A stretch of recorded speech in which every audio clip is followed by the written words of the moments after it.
There is a river that most people in the American West never see and almost never think about, and yet it is present in nearly every important decision the region now makes. It is not in the room when a city council votes on a new housing development, but it shapes the vote. It is not named in the press release when a company announces a new factory, but it decided whether the factory could be built. It is not mentioned when a family buys a house, or a farmer chooses what to plant, or a state passes a law, or a governor sits down with the governors of neighboring states. But it is there, behind all of it, the silent variable, the invisible hand, the fact that shadows every plan. That river is the Colorado, and it is in crisis, and the crisis has reached a point where it has quietly become the hidden logic behind the entire future of the American West. Every major decision the region makes now, whether or not anyone says so out loud, whether or not the people making it even fully realize it, has the Colorado River crisis behind it. The West has entered an era in which water is no longer a background utility that can be assumed, but the central constraint that bends every other choice around itself. And this is the story of how a shrinking river came to sit, silent and decisive, behind the decisions of a region of tens of millions of people. Sit for a moment in an ordinary meeting where one of these decisions gets made, because the invisibility of the river there is the whole point. Picture a planning commission in a fast-growing desert county, a routine evening session, a developer presenting plans for a new community of homes on the edge of the sprawl. The room is full of the ordinary business of growth, traffic studies and zoning maps and renderings of the houses to come. And for most of the meeting, no one says the word river, no one mentions the Colorado, no one speaks of drought or aridification or reservoirs hundreds of miles away.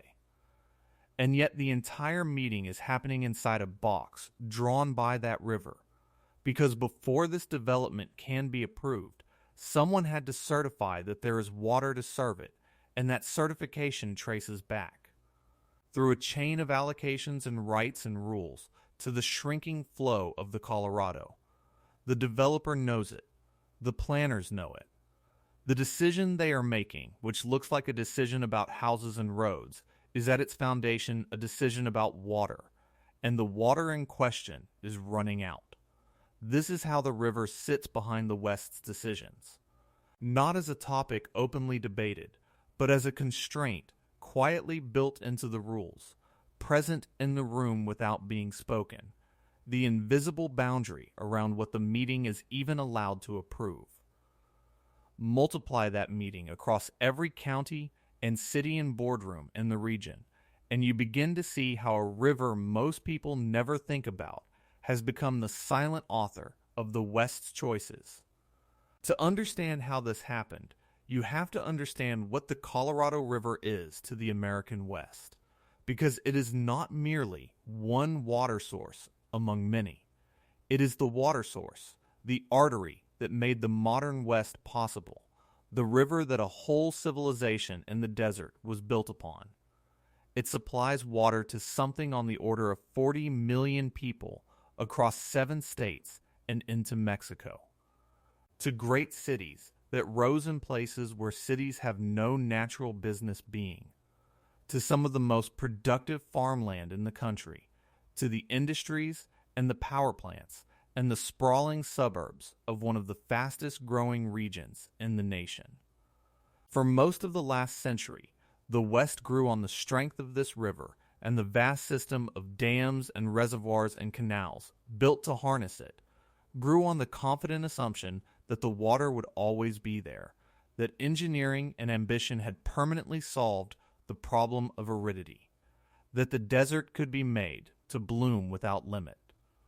That assumption was the invisible foundation beneath everything the West built, the unspoken premise that underwrote every decision, and for a long time it held, because the reservoirs were full, and the river seemed abundant, and the growth seemed like it could go on forever. The river was in the background then too, but as a source of confidence rather than constraint, a solved problem. A foundation so solid, no one had to think about it. That foundation has now cracked, and the cracking is the whole of the change. The river has been in decline for more than 2 decades, gripped by a drought so long and so severe that scientists increasingly describe it not as a drought at all, but as aridification, a permanent shift to a drier climate in which the river simply carries less water than it used to and will not return to its old abundance. And beneath that decline sits a deeper structural problem that predates it, which is that the river was over-allocated from the very beginning, its water divided among the states and users on the basis of measurements taken during an unusually wet period, so that more water was promised on paper than the river actually delivers, even in normal years.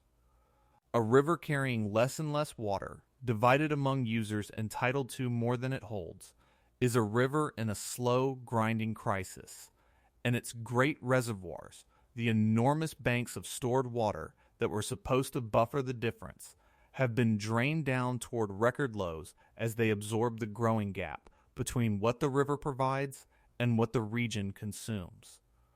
The foundation of assumed abundance, in other words, has been replaced by a reality of structural, permanent scarcity, and that replacement changes everything, because a region built on the premise that water is unlimited must now make every decision under the premise that it is running out.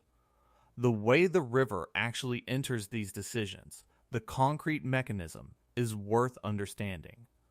Because it is not usually a dramatic confrontation, but a quiet requirement written into law and rule.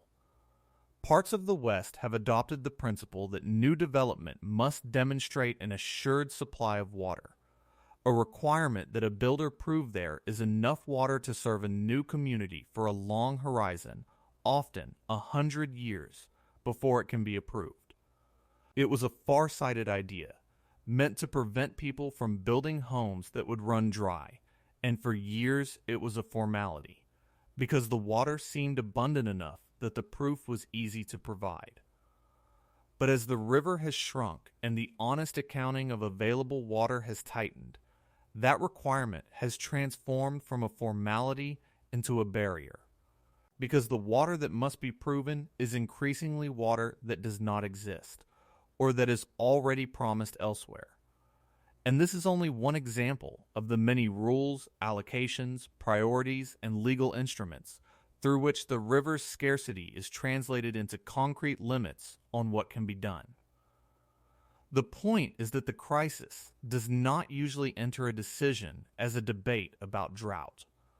It enters as a technical requirement, a certification, an allocation, a number that must be met, so that the river's shrinking is felt not as an argument, but as a wall, a hard constraint encountered when someone tries to do something and discovers that the water to do it cannot be secured. This quiet, technical, legalistic way the river enters decisions is exactly why it can be behind everything while remaining invisible, because it operates through the fine print of rules rather than through open discussion, shaping outcomes without ever having to be named. So let us look at how the crisis now sits behind the specific decisions the West makes, beginning with the most fundamental one, which is whether and where the region can continue to grow. For a century, growth was the West's default, its identity, its economy, its very reason for being, an endless expansion of cities and suburbs into the desert, powered by the assumption of endless water. That assumption is now dead, and the death of it has begun to constrain growth directly. In parts of the region, authorities have started to limit new development where the water to support it cannot be guaranteed, freezing subdivisions, halting the outward sprawl that had defined the region for generations, because the honest accounting of the available water no longer supports building without limit. Every decision now about where to build a new neighborhood, Whether to approve a new development, how large a city can allow itself to become, is a decision made in the shadow of the water question, whether or not the water is explicitly named. The river crisis has become the invisible zoning code, the unspoken constraint on the master plans, the reason some growth is quietly not happening, even in a region whose entire culture is built around growth.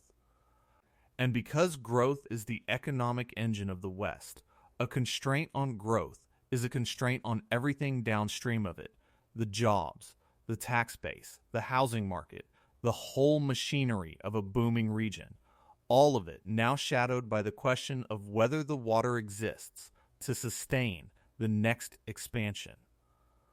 The crisis sits equally behind every decision about agriculture, which is where the largest share of the river's water actually goes. The farms of the West consume the great majority of the Colorado's water, growing an enormous quantity of the nation's food in fields that exist only because the river was diverted to irrigate them, and as the water shrinks, every agricultural decision is now made against the pressure of that scarcity. Farmers are being paid to follow their fields, to leave land unplanted, and send the water they would have used to the cities instead. Crops are being shifted, the thirstiest ones abandoned in favor of those that can survive on less, or the fields retired entirely. Water is being bought off the farms and transferred permanently to urban use, the land dried so the cities can drink. Every choice a farmer in the region makes now, what to plant, whether to sell the water rights that may be worth more than the farming itself, is a choice made in the presence of the river crisis. A calculation about a shrinking resource that used to be treated as effectively free and unlimited. And because the West's agriculture feeds a large part of the country, the pressure of the river crisis on these farming decisions reaches far beyond the region, into the food supply and the prices of a whole nation, the shrinking river quietly reshaping what America grows and what it pays for food. And the constraint on growth ripples outward in ways that touch nearly everyone in the region, because growth was never just growth in the West. It was the entire economic model. A region that grows adds jobs in construction and in the industries that serve new residents, expands its tax base, keeps its housing market moving, sustains the sense of opportunity that drew people there in the first place. When the water constraint slows that growth, or threatens to, it does not slow an abstraction. It slows the engine that the whole regional economy has been built to run on, and the consequences reach into housing affordability, into employment, into the fiscal health of cities that counted on endless expansion to fund themselves. This is why the water question is so charged and so difficult, because to constrain growth in the West is to challenge the fundamental economic bargain the region has lived by for a century, and no city or state wants to be the one to say that the growth must stop. So the decisions get harder and more fraught, the water constraint pressing against the growth imperative. And the tension between them, the desire to keep expanding, and the reality of a shrinking supply, now sits at the center of the region's politics and economics. An unresolved and perhaps unresolvable conflict between what the West wants to be and what its water will allow. The crisis sits behind the West's industrial decisions too, in a way that is newer and in some ways more surprising, because the region has been aggressively courting some of the most water-intensive industries in the modern economy. The West has worked hard to attract advanced manufacturing, including the enormous semiconductor factories that make the chips the entire world runs on, and the data centers that power the digital economy. And these facilities can consume staggering quantities of water, the chip plants for their ultra-pure manufacturing, and the data centers for their cooling. So every decision about whether to build such a facility, where to site it, how large to make it, is now a decision that runs headlong into the water constraint. A negotiation between the region's desire for the jobs and the economic prestige these industries bring, and the hard reality of a shrinking water supply that must somehow be stretched to serve them. That these industries are being built at all, in a region running short of water, is itself a decision made in the teeth of the crisis. A bet that the water can be found or conserved or transferred to serve them, and every such bet places another heavy demand on the same shrinking river, so that the industrial future of the West is being negotiated, facility by facility, against the backdrop of a resource that is running out. The river crisis is behind the boardroom decision and the state incentive package and the groundbreaking, an invisible party to every deal. There is a deep irony in this that captures the strangeness of the whole moment, because the West is simultaneously trying to constrain water use and courting industries that use enormous amounts of it, pulling in two directions at once. On one hand, cities are tearing out lawns and rationing supply and paying farmers to stop growing food, waging a determined campaign to reduce every drop of consumption. On the other hand, the same region is offering incentives to build chip factories and data centers that will consume water on an industrial scale, betting that the economic prize is worth the water it demands. Both impulses are rational on their own terms. The conservation, because the water is short. The industrial recruitment, because the jobs and the strategic importance are real, but together they reveal a region caught in a genuine bind, trying to shrink its water footprint and grow its economy at the same time, on the same shrinking river. Every decision to land one of these facilities is therefore a decision that the water saved elsewhere will be partly spent here. A choice about priorities that pits conservation against growth, and it forces the region to confront, deal by deal, the question of what its limited water is actually for, whether for lawns or farms or factories or future growth, a question that scarcity makes unavoidable and that abundance once allowed everyone to ignore. The crisis sits behind the region's energy decisions as well, in ways most people never see, because water and energy are bound together in the West more tightly than almost anywhere.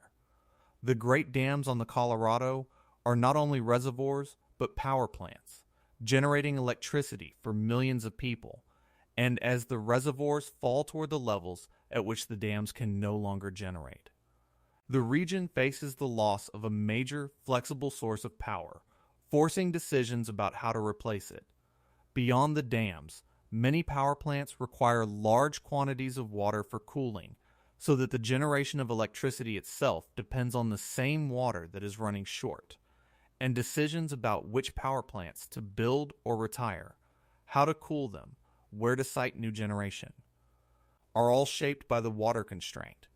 The transition to new forms of energy, the retirement of old plants, the planning of the grid that keeps the lights on across the desert, all of it now has the river crisis behind it, because in the West, water and power are two faces of the same problem, and a decision about one is inescapably a decision about the other. The shrinking river is quietly rewriting the energy map of the region, even as it rewrites the water map, the two crises intertwined, each constraining the choices available to solve the other. The scarcity has also given rise to something that would have seemed almost unthinkable when water was assumed to be a free and public good, which is a market in water itself, the treatment of water as a valuable, tradable commodity, and this reshapes decisions in its own way. As the river shrinks, the water rights attached to land have become enormously valuable, sometimes worth more than the land or the farming they support, and this has created powerful new incentives and new kinds of decisions. Farmers weigh whether to keep farming or to sell their water to a thirsty city. Investors have taken an interest in water rights as an asset, a scarce resource, whose value can only rise as the shortage deepens. Cities and developers compete to buy up the water they need to secure their futures, moving it from where it has been to where the demand and the money are. This commodification of water is controversial because water is not an ordinary commodity but a necessity of life, and turning it into an asset to be bought and traded raises hard questions about who ends up with it and who is priced out. But it is a direct consequence of the scarcity, because a thing that is abundant is not worth trading, and a thing that is scarce becomes valuable, and as the river has moved from abundance to scarcity, its water has moved from a public assumption to a priced commodity, and every decision about that water is now shadowed by its rising value. By the question of what it is worth and who can afford it, another way the shrinking river reaches into the choices of the region. And behind all of these specific decisions sits the largest decision of all, the one that has become perhaps the most consequential and most fraught in the entire region, which is how the 7 states and Mexico that share the river will divide a supply that is no longer enough for all of them. This is the great negotiation that now hangs over everything. The attempt to rewrite the rules of the river for an age of scarcity, to decide who gives up how much water as the total shrinks, and it is agonizingly difficult, because every acre-foot that one user gives up is an acre-foot taken from someone's farm or city or future. The states are bound together by a century of law and by the physical fact of a shared river, and they are locked in tents. High-stakes negotiations, with the ever-present threat that if they cannot agree, the decision will be forced upon them by the federal government or by the courts, an outcome that all of them fear and none can fully control. Every state's strategy, every city's water plan, every farmer's calculation, every industrial bet now takes place under the shadow of this overarching negotiation, because its outcome will determine how much water each of them actually has. The river crisis, in other words, has not only entered individual decisions, but has created a single, region-wide, zero-sum decision that binds all the others together, a negotiation over scarcity that sits behind every plan and that no one in the West can afford to ignore. The negotiation is made harder still by a deep divide within the basin itself, between the states of the upper river, where the water originates in the mountains, and the states of the lower river, where the greatest cities and farms consume it. Each side has its own history, its own legal claims, its own sense of who has been using more than their share and who should bear the deepest cuts. And the shrinking of the river has sharpened these old tensions into a genuine standoff over how the pain should be divided. The upper states point to the lower states' enormous consumption. The lower states point to their own senior claims and their millions of people. The rules that governed the river for the last stretch of years were set to expire, forcing a renegotiation at exactly the moment the crisis is deepest, so that the region must rewrite the fundamental terms of sharing the river precisely when there is less of it to share and the stakes of every clause are highest. This is one of the most complex and consequential negotiations in the region's history, a bargaining not over a growing pie, but over a shrinking one, in which every participant is trying to protect its own future while the total available to protect keeps falling. And every city, every farm, every industry in the region waits on the outcome, because the terms that emerge will set the boundary of what each of them can count on, the water behind all their own smaller decisions determined by this one great, difficult, overarching bargain. Hanging over that entire negotiation is a threat that concentrates the minds of everyone involved, which is the prospect that if the states cannot agree among themselves, the decision will be taken out of their hands. The federal government has authority over key parts of the system, and the courts stand ready to interpret the century of law that governs the river, so that a failure to reach a voluntary agreement could result in cuts imposed from above, or a judgment handed down that no one can predict or control. This is a genuinely frightening prospect for the states, because each of them would rather shape its own fate through negotiation than have an outcome forced upon it, and yet the difficulty of agreeing. The sheer painfulness of deciding who gives up how much keeps pushing them toward exactly the impasse that would trigger such intervention. So the negotiation proceeds under a kind of doubled pressure, the pressure of the shrinking river itself, and the pressure of the hammer that will fall if they fail, and this shapes every move each state makes, every position it takes, every calculation about how hard to push and when to concede.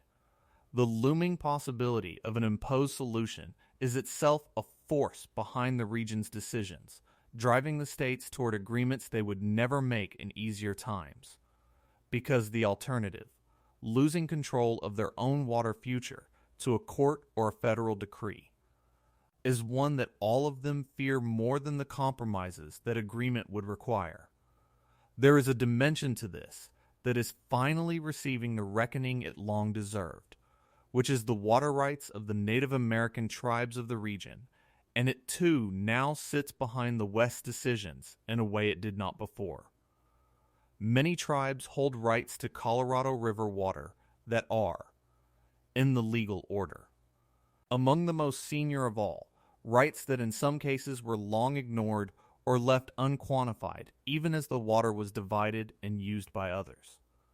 As the crisis deepens and the reckoning over the river's allocation intensifies, these senior tribal rights have become a central and unavoidable factor because they represent a large and legitimate claim on a shrinking resource. A claim that can no longer be overlooked as it once was. Every negotiation over the river's future must now account for the tribes and their rights. Every calculation of who gets what water must include claims that were historically excluded, and this is both a matter of long overdue justice and a further complication of an already impossible arithmetic. The river crisis has brought the question of tribal water from the margins to the center, made it one of the decisive factors in the region's water future, so that the decisions the West makes now are shaped not only by the shrinking supply, but by the belated recognition of claims that were always there, waiting, and that scarcity has finally forced the region to confront.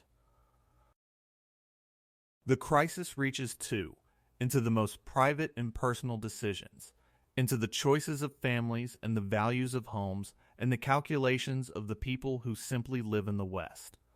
The value of a property, the wisdom of buying a home in a particular place, the long-term prospects of a community, all of these now carry the water question within them.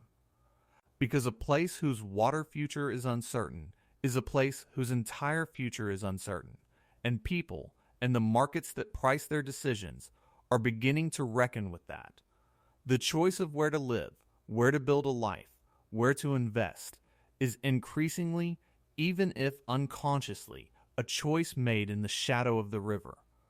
A bet on whether a given place will have the water to sustain a future. And as the crisis deepens, these personal calculations may begin to shape the very demographics of the region, influencing where people move and where they leave, which communities grow and which decline. The shrinking river quietly steering the flow of human beings across the landscape, just as it steers the flow of water. This is the crisis at its most intimate, present not only in the great negotiations and the corporate deals, but in the private hopes of ordinary people trying to decide where to make their homes, all of them now living, whether they know it or not, with the river's uncertainty woven into their most personal plans. So, how did water, of all things, come to sit behind every decision like this? When for a century it sat quietly in the background as a solved problem? The answer lies in the nature of a binding constraint, and it is worth understanding because it explains why the river crisis is so pervasive and so inescapable.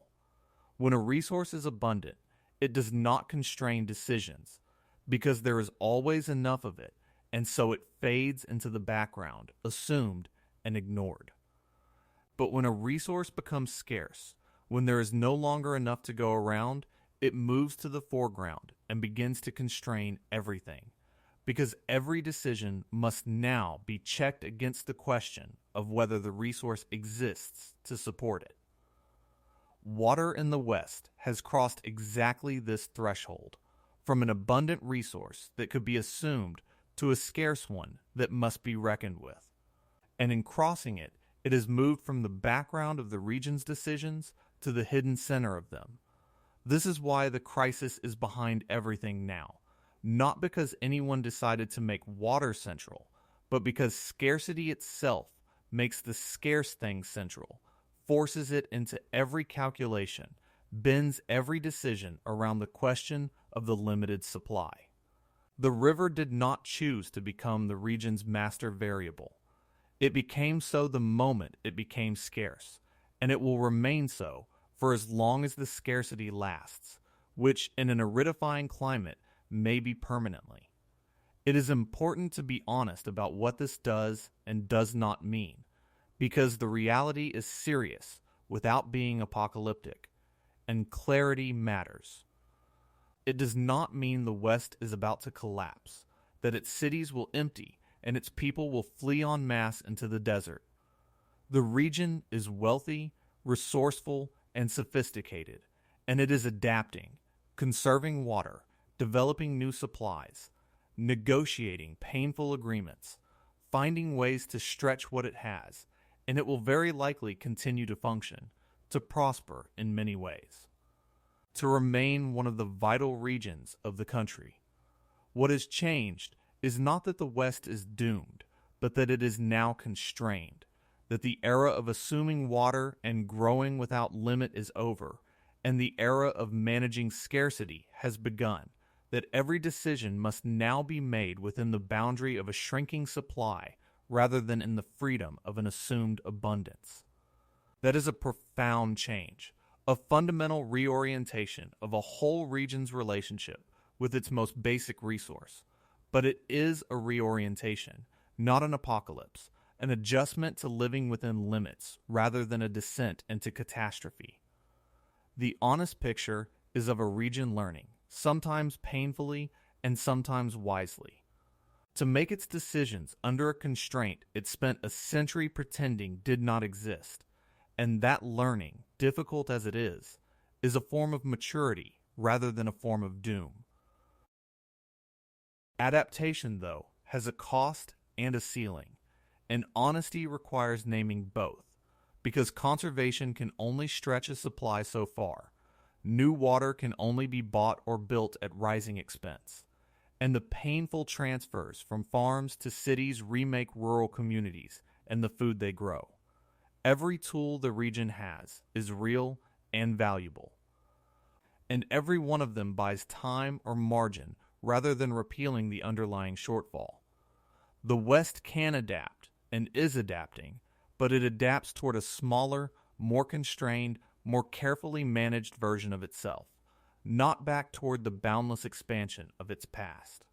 And yet the depth of the change should not be underestimated, because it reaches into the very identity of the American West, into the founding myth of the region itself.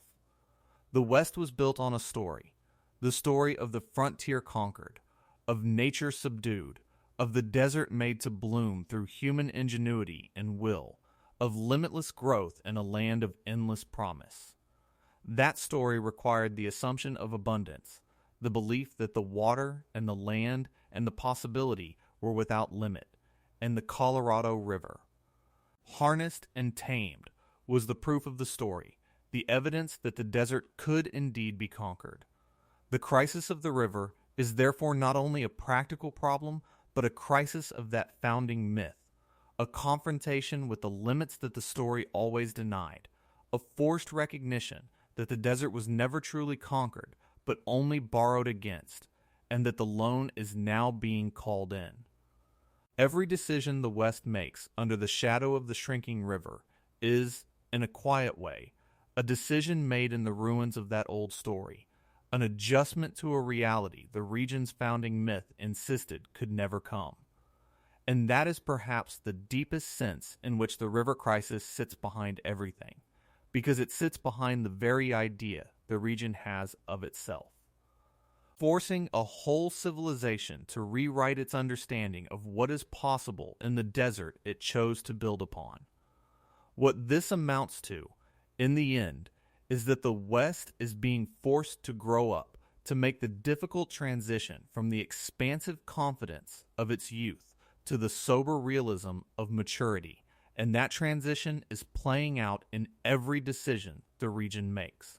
There is a version of this future that is genuinely hopeful, in which the West becomes a model for how a modern society learns to live within the limits of its water, pioneering the conservation and the efficiency and the hard collective choices that a warming, drying world will demand of many places in the coming century. The region has, after all, real advantages, wealth and expertise, and some of the most sophisticated water management anywhere. And it has already achieved things that once seemed impossible. Cities that grew while using less water, deals that moved water where it was most needed, technologies that stretched every drop further.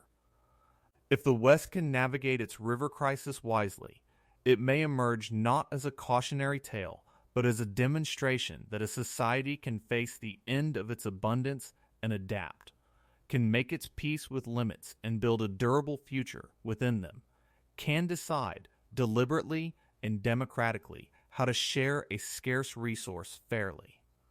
That is the better path, and it is genuinely available, but it requires the region to accept fully what it has spent a century denying, that the water is finite, that the growth cannot be endless, that the choices must now be made within a boundary that will not move.